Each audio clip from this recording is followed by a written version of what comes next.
Salam sehat untuk kita semua. Bertemu lagi dengan saya Nyoman Nuartini. Pada kesempatan yang berbahagia ini kita akan membahas satu topik di mata kuliah keperawatan maternitas, yaitu asuhan keperawatan postpartum, di mana satu permasalahan pasien postpartum yang akan kita bahas spesifikasinya itu adalah meningkatkan produksi ASI.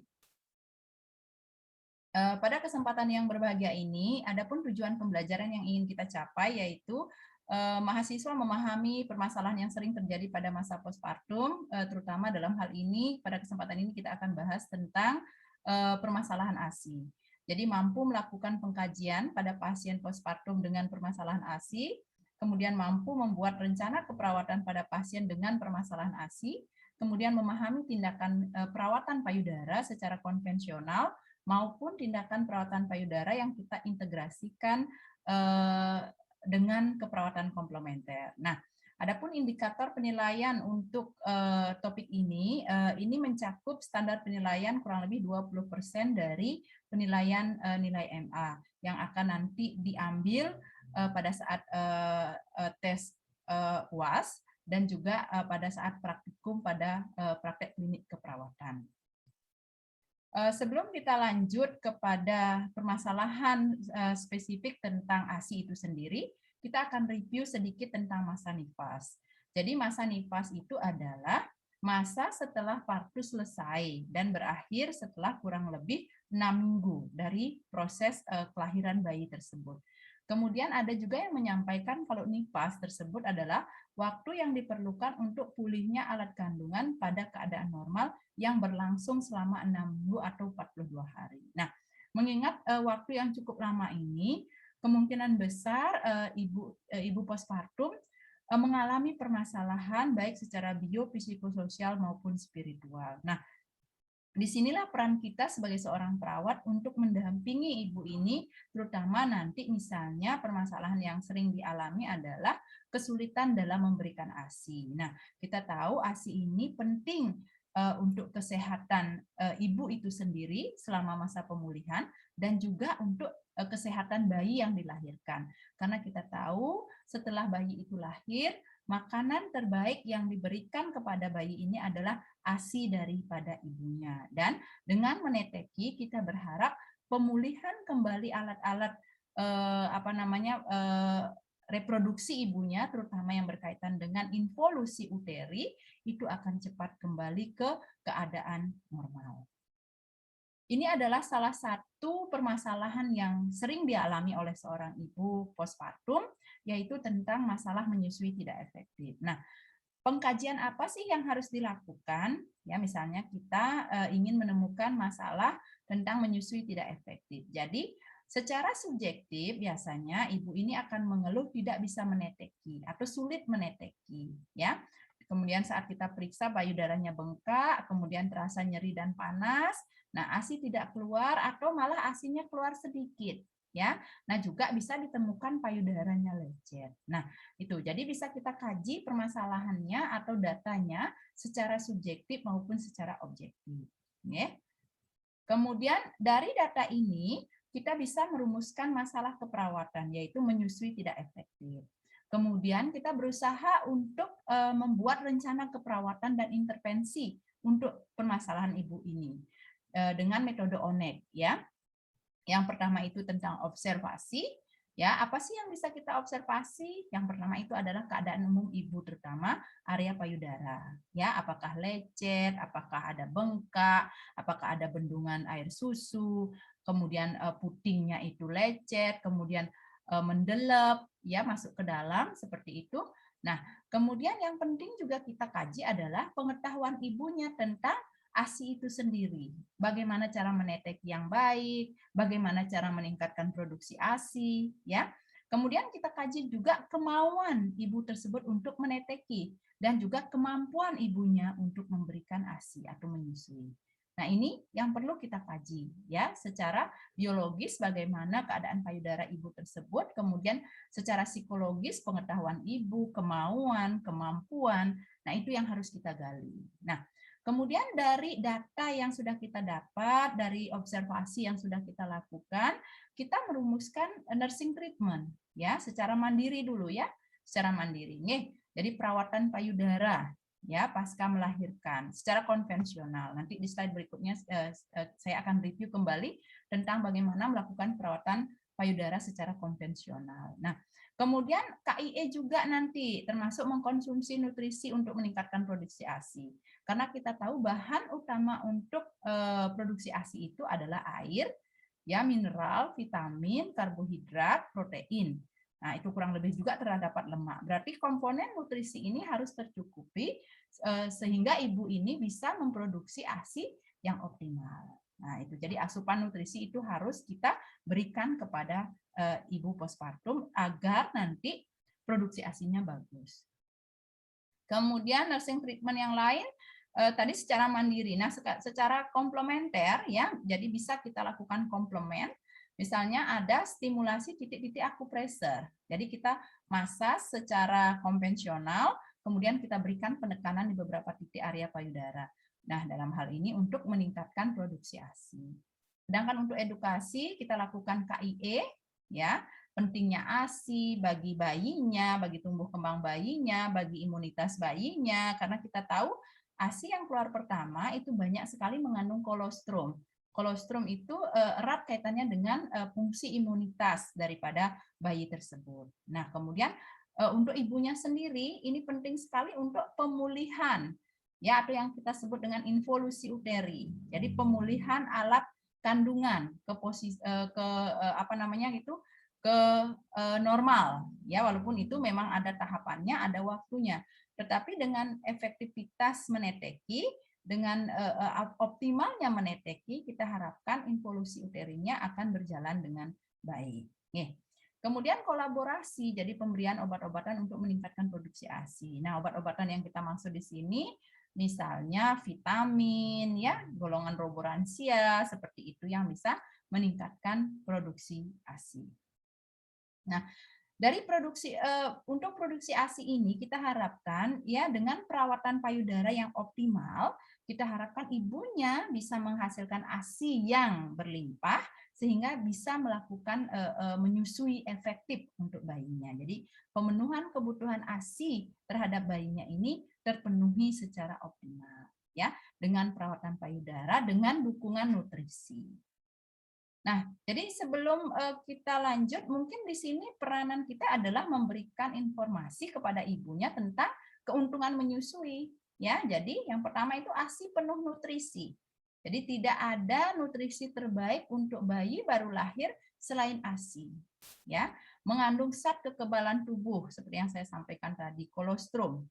Ya, mudah dicerna oleh bayi. Ya, efektif. Ya, efektif dalam artian efektif efisien ya. Jadi untuk menyiapkan ASI ini kita tidak perlu banyak waktu ya. Kemudian efisien dari segi keuangan ya, itu biaya dan lain sebagainya itu jelas akan lebih ekonomis daripada kita menggunakan susu yang lain. Nah, seperti itu, efektif efisien. Meningkatkan bonding, ya, adanya cinta kasih antara ibu dan bayinya, meningkatkan kesehatan ibu seperti yang saya bilang tadi. ASI ini merangsang nanti pemulihan organ-organ melahirkan, seperti misalnya uterus, seperti itu, ya, ke posisi yang normal, ya, seperti sedia kala. Nah, dalam hal ini juga saya ingin menyampaikan salah satu teknik komplementer yang bisa kita lakukan dalam hal produksi ASI ini adalah melakukan stimulasi titik akupressor, terutama titik-titik yang ada di area payudara. Nah, saya perkenalkan titiknya itu ada namanya ST15, ST16, kemudian ST18, SP18 dan CP17. Nanti saya akan tunjukkan secara artinya satu persatu titik ini. Nanti kita akan coba mencari dan bagaimana caranya menstimulasi. Ya. Kemudian latihan ini bisa dilakukan sebagai upaya mengoptimalkan perawatan payudara untuk meningkatkan produksi ASI. Nah, ini dia titik-titiknya. Jadi ini adalah titik ST15 ya. Dia berada di ICS 2, garis lateral dada 2. Maksudnya di sini kurang lebih lateral ke samping ya. Nah, ICS di bawah klapikula ini adalah ICS 1, di bawah ICS 1 ini adalah ICS 2. Nah, kurang lebih di sana. Ya. Kemudian di bawahnya sejajar ICS 3, di bawahnya ini di interkosta 3, ini sudah kita temukan titiknya ST16. Nah, kalau yang di papila mama ini adalah ST17. Ya. Kemudian ke samping ya ini kita akan ketemu titik ST18. Ya, di ICS 5. 2 jari di bawah papila mama. Nah, kurang lebih di sini dia nih, di ICS 5. Kemudian SP18. Ya, SP18 ya maaf. Ya, SP18 ya. Maaf, ST18 di ICS 5 ini dia. Maaf tadi ya, ini ST18 di ICS 5 di bawah. Kemudian ini SP18 di ICS 4. Nah, ini dia ya, saya ulang kembali ya. Di ICS 4 garis lateral. Nah, ke samping ya. Kemudian ini adalah CP17. Nah, itu. Ya, saya review kembali. Ini adalah ST15 di ICS 2. Kemudian di bawahnya ICS 3-nya itu adalah ST16. Kemudian ada juga di papila mamanya ini adalah ST17. Jadi biasanya kita jarang merangsang ini. Kemudian di bawahnya ya ICS 5 itu kurang lebih 2 jari di bawah papila mama itu disebut dengan ST18. Kemudian ke samping ini disebut dengan SP18. Ya, kemudian ke samping ke tengahnya, ke bagian tengah ini namanya CP17. Nah, jadi ini adalah titik-titik di area payudara yang bisa kita stimulasi pada saat kita melakukan perawatan payudara. Nih, nah, sekarang gimana caranya? Bagaimana kita caranya mengintegrasikan yang kita tahu kan selama ini yang perawatan payudara ya. Perawatan payudara konvensional yang biasa. Oke, kita akan lihat. Nah, ini adalah perawatan payudara yang konvensional. Nah, ini ya, gerakan tangan memutar dari luar ke dalam gitu ya. Kemudian dari dalam keluar ya. Habis itu gerakan mengetuk ya, gerakan memijat dari pangkal ke arah puting susu. Ini adalah perawatan payudara yang kita kenal selama ini yang konvensional. Nah, sekarang kita coba integrasikan. Tujuannya untuk apa? Untuk mengoptimalkan produksi ASI, ya. Nah, ini dia. Pertama, kita mulai dulu perawatan payudara biasa yang konvensional, ya. Dibersihkan payudaranya, habis itu dikompres dulu, habis itu dilakukan masase seperti biasa, ya. Tahap demi tahap. Kemudian setelah kita melakukan pengetukan ini, kita boleh lanjutkan dengan pressure. Ya, akupressure. Jadi, tambahkan stimulasi titik akupressure yang tadi saya bilang ya. ST15, ST16 ya. Kemudian ST18, SP18 dan CP17. Nah, itu. Ini kurang lebih di pressure titik-titiknya sebanyak 30 kali. Jadi ditekan, di pressure. Ya, itu dicari dulu titik-titiknya, ketemu di pressure. Ya, kurang lebih 30 kali. Nah, ini dilakukan di area payudara kanan dan kiri. Tuh, nah, kita harapkan dengan melakukan penekanan ini akan merangsang hormon-hormon produksi ASI sehingga bisa meningkatkan produksi ASI. Nah, ada hal penting yang juga harus kita perhatikan saat melakukan stimulasi akupressure ini, ya. Jadi perhatikan pasien kita tidak boleh dia terlalu lapar, ya, tidak boleh terlalu kenyang, terlalu emosional, ya, kondisi tubuh pasien juga sangat lemah, tidak boleh. Ya, kalau kontraindikasinya adalah kegawat daruratan medik, ya, misalnya pasien kita pada saat itu dia mengalami perdarahan, berarti jangan dulu dilakukan. Ya, kasus pembedahan dengan keganasan, ya, tuh PMS, infeksi. Nah, kalau di dalam hal ini, kalau pembedahan yang dimaksud misalnya pressure langsung di area abdomen pasien itu tidak boleh. Tetapi kalau kita mempressure di area payudara itu masih boleh. Jadi pada kasus pembedahan artinya kita pressure di area pembedahannya itu tidak boleh.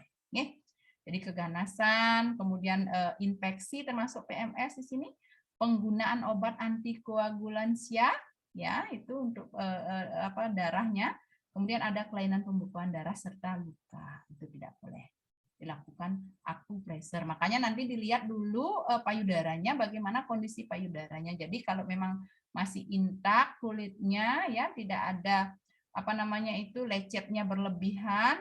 Kalau misalnya lecetnya di area puting saja, karena kita tidak menstimulasi puting, itu masih bisa dilakukan. Jadi area sekitar payudara sesuai dengan titik-titik tadi yang saya sampaikan. Nah, baik, itu adik-adik mahasiswa dan rekan-rekan sejawat yang berbahagia. Jadi kita harapkan dengan adanya pemahaman kita terhadap permasalahan pasien atau ibu postpartum ini, salah satunya adalah tentang ASI, ya. Kemudian kita melakukan pengkajian, menemukan masalah, merumuskan masalah, kemudian kita berusaha melakukan intervensi, ya, baik itu dengan perawatan payudara yang konvensional ataupun perawatan payudara yang kita integrasikan dengan keperawatan komplementer.